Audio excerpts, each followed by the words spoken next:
Selamat bertemu lagi di channel kami. Semoga keberuntungan selalu menyertai kita semua. Dalam video kami berikut ini, kami akan menyuguhkan sebuah cerita tentang asal-usul cincin hebat dari Nabiullah Sulaiman alaihi salam yang sudah tersohor di seantero jagat ini.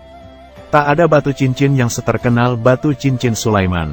Dengan cincin itulah seluruh dunia berada dalam genggamannya. Bagaimanakah asal-usulnya Nabiullah Sulaiman alaihi salam kok bisa mendapatkannya dan apa saja yang telah dilakukan beliau dengan cincin hebat itu?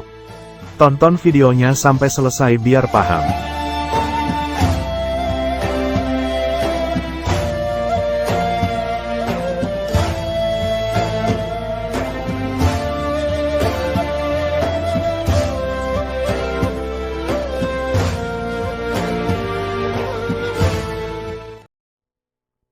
Konon pada saat Sulaiman mulai membangun kuilnya, Asaf sang wazir mengadu bahwa ada orang yang mencuri permata-permata berharga dari kamarnya, dan juga permata di kamar anggota kerajaan lainnya.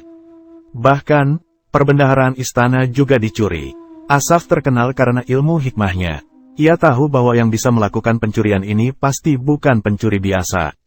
Sepertinya ada makhluk halus jahat yang melakukannya, katanya kepada sang raja. Sulaiman kemudian berdoa dengan khusyuk kepada Tuhan agar bisa menangkap makhluk jahat itu dan menghukumnya. Doanya dikabulkan. Malaikat Mikail muncul di hadapan sang raja, dan memberi kekuatan dahsyat yang belum pernah ada sebelumnya di dunia ini, sebuah cincin emas kecil, yang ditempeli batu berukir. Dan Mikail berkata, "Wahai Raja Sulaiman putra Daud, ambillah cincin ini. Inilah hadiah dari Tuhan yang dianugerahkan kepadamu. Pakailah cincin ini, niscaya semua setan di muka bumi, pria maupun wanita, akan mematuhimu."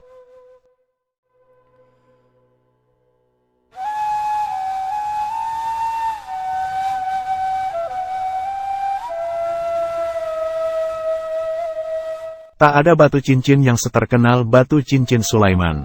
Dengan cincin itulah seluruh dunia berada dalam genggamannya.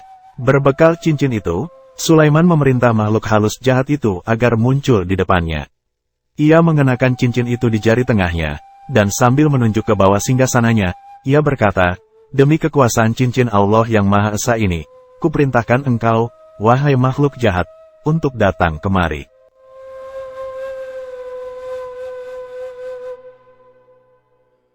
Lalu, muncullah tiang api besar setinggi hampir atap istana, lalu menghilang dengan cepat.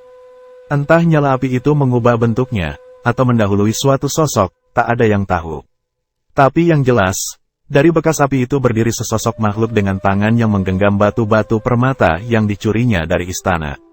Makhluk itu sangat kaget, sehingga permata-permata itu berjatuhan dari tangannya, menggelinding di lantai istana bak kelereng. Matanya yang merah menyala-nyala, keduanya seperti dua bara di mukanya yang hitam dan lebar.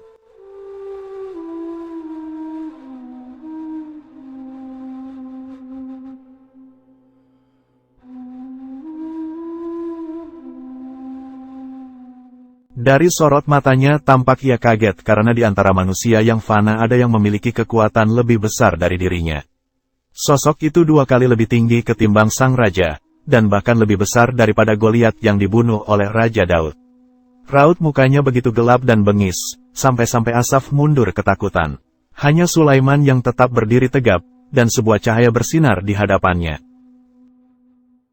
Dan setan itu menatap wajah sang raja yang tangannya menuding ke dirinya. Ia menatap cincin yang dikenakan sang raja. Mata bengis setan itu terbelalak. Ia lalu mengeluarkan lolongan yang amat keras lagi mengerikan, sampai-sampai semua dinding istana bergetar hingga ke fondasinya. Suara itu sungguh mengerikan sampai semua warga kerajaan yang mendengarnya cepat-cepat menutup telinga dan menjatuhkan diri ke tanah saking takutnya.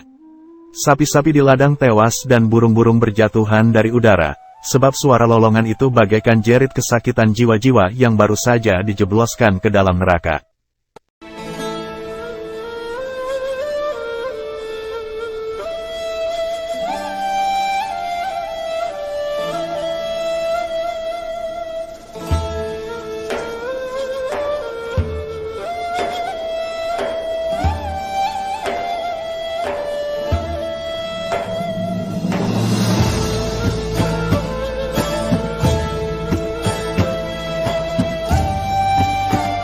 Namun, kekuatan Tuhan berada di dalam cincin itu, sehingga bahkan setan yang perkasa itu menjadi tak berdaya. Ia jatuh berlutut dan bersujud di hadapan sang raja. "Ampuni hamba, Tuan," jerit jin itu. "Sebutkan namamu, wahai iblis," perintah Raja Sulaiman. "Aku dijuluki Ornias, wahai raja yang agung."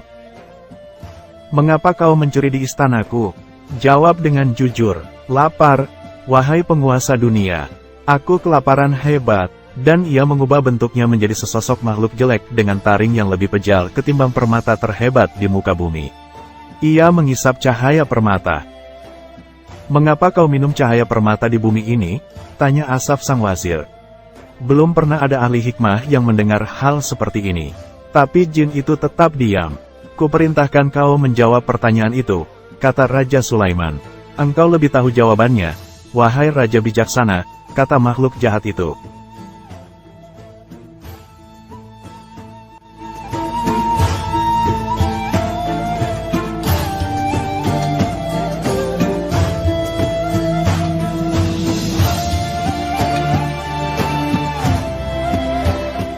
Kemudian Sulaiman menatap ke dalam hati makhluk itu, sebab 49 gerbang hikmah telah terbuka baginya, sebagaimana juga dibukakan untuk Nabi Musa.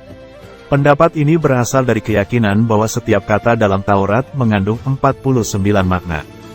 Dengan hikmah inilah Sulaiman tahu jawabannya, dan itu membuatnya heran. Ia lalu menatap makhluk di hadapannya dengan pemahaman baru dan dengan rasa kasihan. Permata di bumi muncul pada saat fajar pertama dunia, tercipta dari hutan purba yang telah mati dan terkubur di bawah gunung. Saat itu adalah saat huru-hara, ketika jin dan malaikat dikeluarkan dan dunia dibelah. Cahaya matahari yang baru masih berada dalam kehidupan hutan hijau yang terkubur itu, dan cahaya itu pelan-pelan, selama jutaan tahun, mengkristal menjadi permata yang memancarkan cahaya. Dan Ornias, jin jahat itu, yang tidak diperbolehkan memperoleh cahaya surga, meregup cahaya fajar pertama itu, untuk menghibur kesedihan dan rasa kehilangannya. Sulaiman mencap leher Ornias dengan cincinnya sebagai tanda kekuasaannya. Sejak itu ia tunduk kepada Sulaiman, dan diberi tugas memotong batu untuk membangun kuil Sulaiman.